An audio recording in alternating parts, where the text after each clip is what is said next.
Bolehkah doa mengubah takdir? Jawabnya boleh. Tapi takdir yang mana?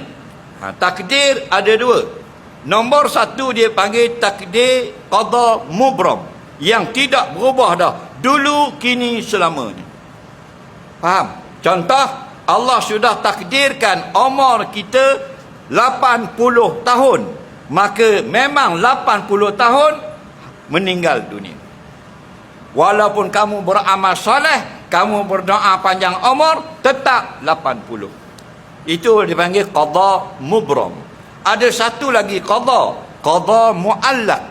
Qada ini dikaitkan dengan amal soleh seperti berdoa dan menghubung silaturahim. Datang dalam hadis, siapa yang menghubung silaturahim, Allah panjangkan umur. Siapa yang berdoa, boleh panjang umur. Ini maksudnya yang boleh berubah ini, qada yang kedua, qada muallak. Tak faham lagi tu, nak faham senang. Satu contoh mesti faham. Kalau tak faham bodoh.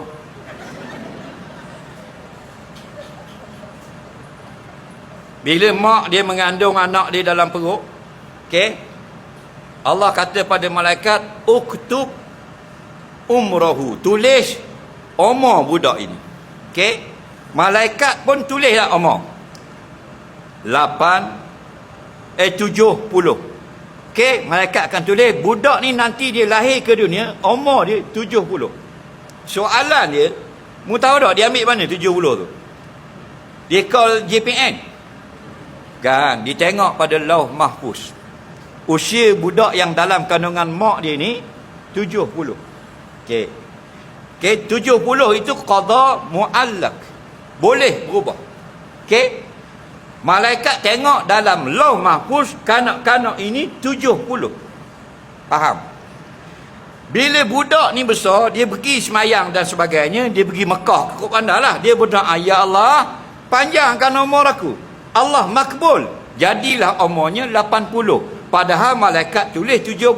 Dia mati 80 sebab dia berdoa atau dia menghubung silaturahim. Ada kakak dia seorang lama, dia balah, dia pergi jumpa semula di Melaka, baik semula. Allah tambah 10 tahun, tulis 70, rupanya dah jadi 80. 80 itu qada mubram. Dalam ilmu Allah tidak berubah, dulu, kini, selamanya. Jadi masa malaikat ambil umur budak tu 70, tulis sisi Allah 80. Jelas lagi. Lebih pada tu jangan masuk campur, itu urusan qada dan qadar. Okey, soalan seterusnya.